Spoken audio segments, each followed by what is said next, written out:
Guys, we've got a very interesting game to react to here. Ohio State beating Northwestern 21-7. I am starting to think Ohio State has a catastrophic issue that will cost them any chance at a national championship, and that is offensive line run blocking. It is a major issue. You know, CJ Stroud, the numbers are horrible. The conditions, it was virtually as bad as possible. I mean, we watched the weather and you think, all right, it'll change, it'll be different. Early in the week, we kind of got word that it was possibly going to be rainy. Thursday, Friday, the forecast looked a little bit better. But guys, it ended up being just the crazy wind that completely ruined Ohio State's offense. And that's really why I don't take much stock into the game from CJ Stroud. The one thing I will say when it comes to CJ Stroud and Ryan Day, that quarterback head coach combo is the softest combination in college football. Ryan Day is a soft head football coach. Guys, let's just call it what it is. He's soft. He has a soft team that has not been ready the past 3 weeks to play. That's 3 weeks in a row. Coming off the bye week, the first week against Iowa, the offense is flat in the first half. How about the first half disaster against Penn State last week, and then this week, you can blame it on the weather, whatever, it's not good again. So, in my opinion, guys, Ohio State, obviously they can still beat Michigan. They're still going to be favorites over Michigan, things like that. But this run game is a significant issue. The new offensive line coach that Ryan Day hired is clearly terrible at his job. Let's just call it what it is. They might have actually somehow regressed from last year. They're actually doing worse now on 3rd and shorts and 4th and shorts running the football. They're getting stuffed every time. There was a sequence there in the first half where Ohio State, it was 3rd and 1. They give it to Mayan Williams. He loses a yard. They punt. They get it back, 3rd and 1. They give it to Mayan Williams. He gets stuffed, 4th and 1. They go for it, and they get stuffed again. So they get stuffed 3 times in back-to-back drives on 3rd and 4th and shorts. And we're talking about 1 yard against Northwestern. That is showing there's some serious panic buttons that need to be pressed here. This is not good. The passing game is what it is. It's the weather. Okay, we get it. You can say Stroud was bad. It's conditions that you're hoping you're never going to be playing in again this season, right? Even against Michigan, you're praying it's going to be sunny. You're praying it's not like last year with the snow. But even if it is snowing, you're just hoping it's not going to be 40-mile-per-hour winds the entire game. And then, guys, I think Jim Knowles has a lot of Ohio State fans fooled. I was not impressed with the Ohio State defense at all, especially in that 3rd quarter. It was very apparent what Pat Fitzgerald was doing. He was literally trying to run out the clock. The formation they had was a wildcat with the running back taking the direct snap, and they were running it. They were running it.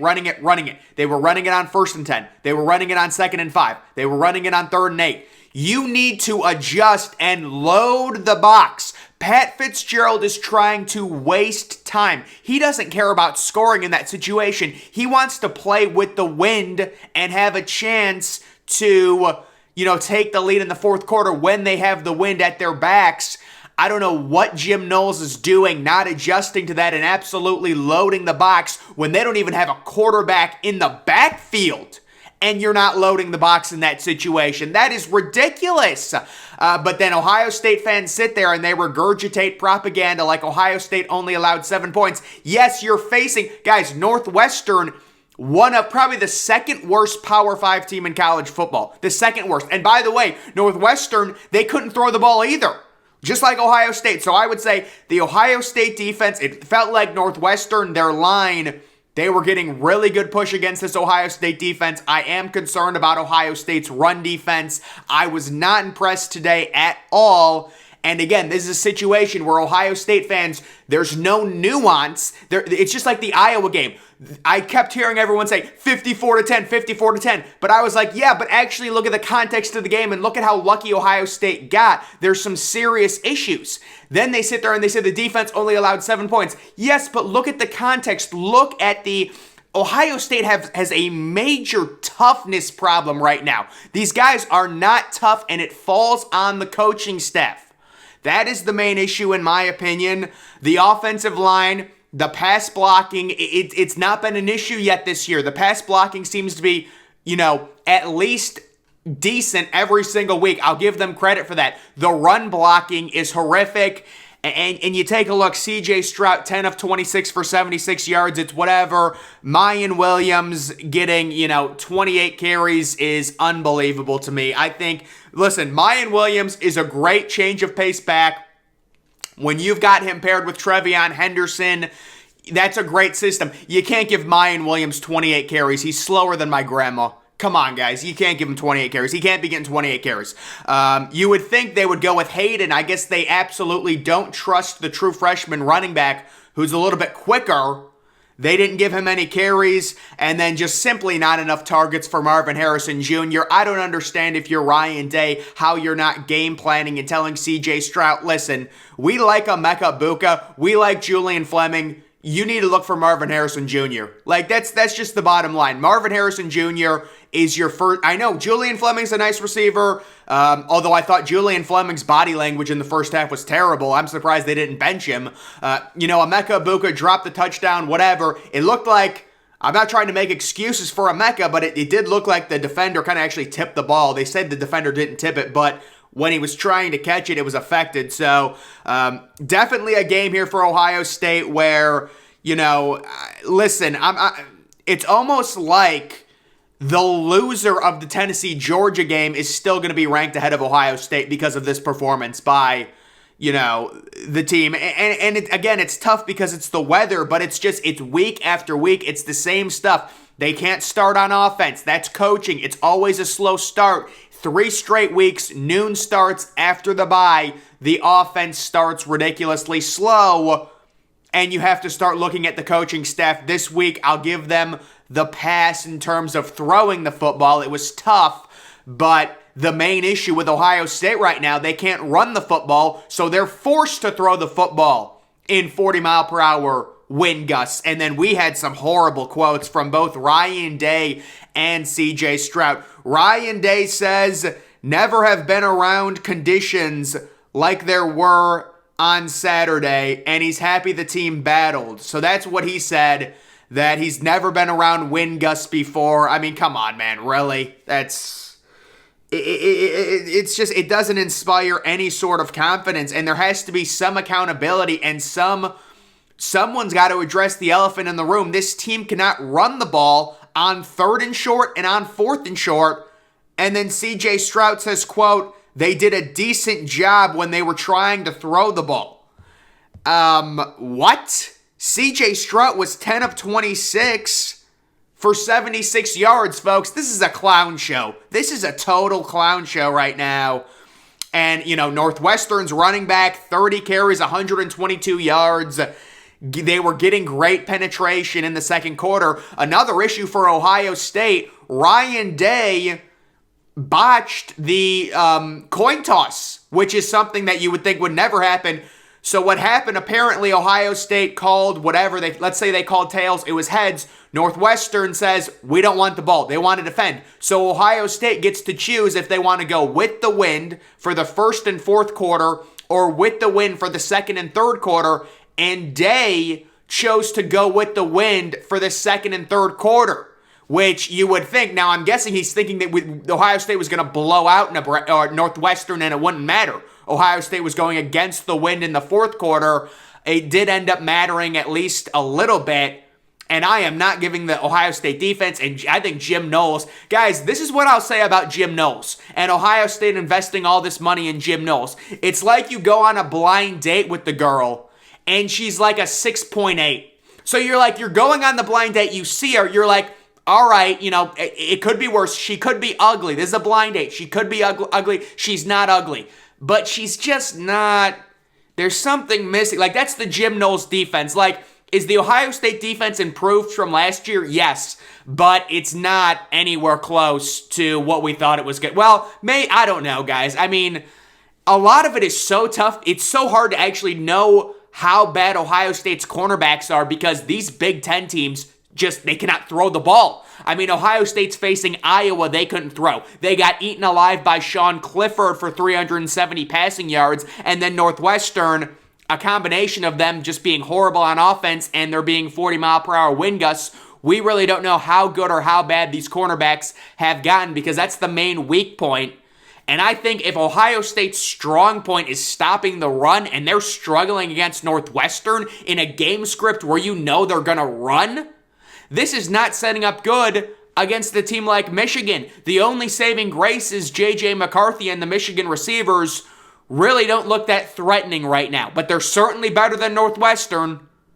So definitely a performance where, you know, it's one of those things with the weather. Normally you're able to dodge it even when, if it's Wednesday or Thursday, it says it's going to be bad weather. Normally it tends to clear up to a degree, but it actually got worse. And then it's this whole storyline. Oh, it's gusting, it's terrible, and now we're in a dogfight. And the game was never really lost. Ohio State's lowest percent chance to win, according to the FPI, was just under 80%.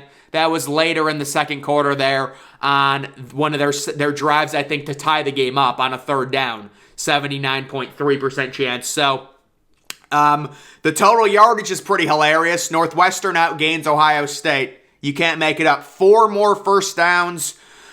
Total ball control. They had the ball for about 12 more minutes, and that's Jim Knowles' fault. I don't even blame Ohio State's offense for the ball control problem. Hey, Jim.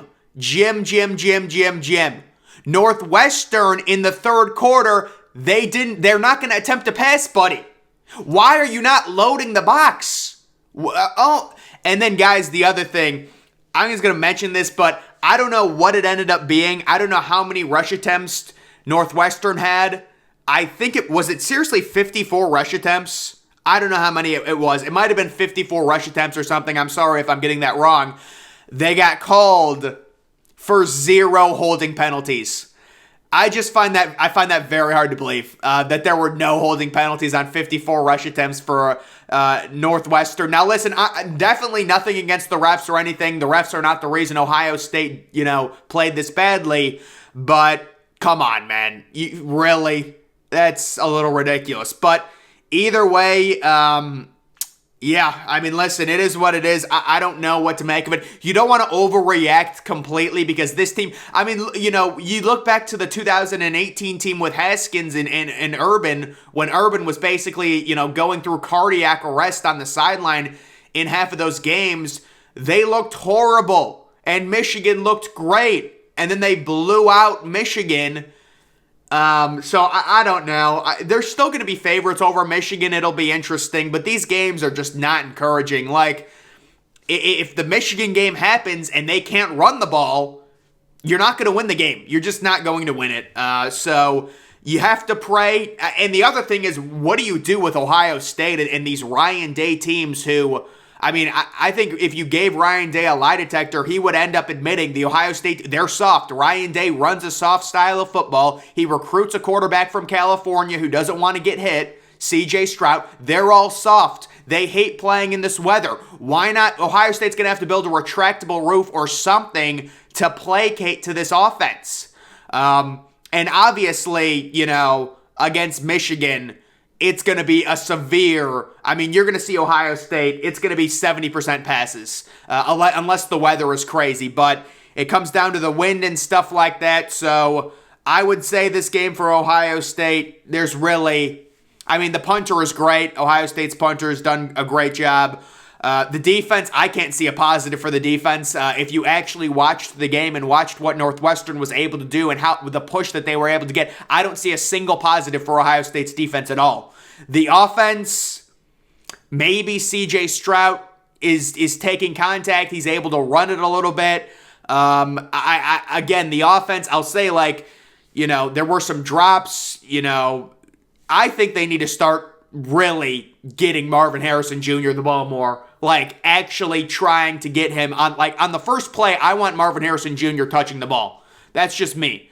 But that's pretty much all I have to say about it. It is what it is. Again, you don't want to overreact. These are 20-year-old kids that next week, they could annihilate Indiana 73-14. I don't know. And then they could crush Michigan. They're way more talented than Michigan. They've got way more 5-stars. They've got a way better offense. They've got a way more explosive offense. This is all relative. But if you want to talk how would Ohio State lose to Michigan, the inability to run the ball on 3rd and short, the inability to run the ball on 4th and short, that is how you lose to a team like Michigan. And then also, I'm seeing Ohio State's defensive line get pushed back by Northwestern's offensive line. That spells big trouble against the team like Michigan, who's got an extremely well coached, and that's one of the things I really have to give Jim Harbaugh and Michigan credit. They don't need 5-star offensive linemen. They don't need top 100 offensive linemen. They coach up, and every year Michigan has a good offensive line. Elite offensive line every year. And Ohio State always has the higher ranking players, but Ohio State has one of the worst run blocking offensive lines in, I would say of the top contenders, just one of the worst. Ohio State cannot convert, and now the running back situation is really bad because the rumor is Trevion Henderson has plantar fasciitis, which is a brutal injury, and he's been around campus in a walking boot and things like that. It's real bad coming out of Columbus right now, guys. It's real bad. And the thing is, you can't give Mayan Williams 25 carries. He's too slow.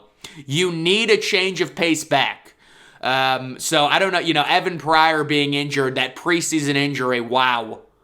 That really crippled Ohio State. But guys, either way, Ohio State, they're going to be 35, 34-point favorites next week against Indiana, although we'll see what Indiana does against Penn State. Then they're going to be 20-point favorites on the road at Maryland. Maryland just got crushed by Wisconsin. Their offense looks terrible. So honestly, I don't know, man. I think the way Ohio State's playing, Maryland could beat Ohio State. And it's like, what are we going through? A repeat of it's a literal repeat of 2018. They face Maryland on the road. The week or was that 2019? No, it's 2018. Maryland on the road and then Michigan at home. Why is Ohio State always playing Maryland late in the season? Actually, last year was earlier, I guess, but still, it just feels like, I don't know. So, Ohio State, it would be shocking. I mean, I could see them losing to Maryland if they play like this, but you think they're going to play better. It's going to be better weather conditions. The bottom line is they're going to go into that game against Michigan undefeated. They're probably going to fall below Michigan. It is kind of interesting if they fall below Michigan. The spread is still going to be Ohio State, probably by 6 or 7, probably minimum, I would say, for that game. But this is not encouraging. But you don't want to overreact. These kids flip on a switch and they beat Michigan 49-20 and everything is perfect and it's sunny out and it's calm winds. You're not going to face a game like this. If you do, like if it's 30-degree winds against Michigan, I don't see a chance in hell Ohio State wins that game. But that might be why you need the retractable roof. I don't know what you do, but either way, they're going to have to install a retractable roof for the game or something. But I guess we'll see what happens, guys. So that was a disappointing performance. Obviously, the spread, I think it was affected by the weather. I mean, realistically, in a game like that with that much wind, I would have taken a 38-0 win. Or even a 35-7, but, struggling that much. And really, it was a game where Northwestern had a 4th down. They were down 14-7. They had a route. It was a slant route on a 4th and 7, 4th and 5. It was right there. The quarterback just sucks, and he airmailed the receiver. Otherwise, they would have been inside the 10-yard line looking to tie the game in the 4th quarter. So that is the context to this game. Not good. Really no flags at all in this one. The last 2 games, there's been no flags for either teams. Again, I find it hard to believe Northwestern, listen, the holding thing, there's holding every game that gets missed. I understand it, but it is a little crazy. Either way, guys, that's going to do it for this video. Make sure you're following me on Twitter. Link to that's always in the description. I'm, of course, the Depressed Ginger. Thank you for watching.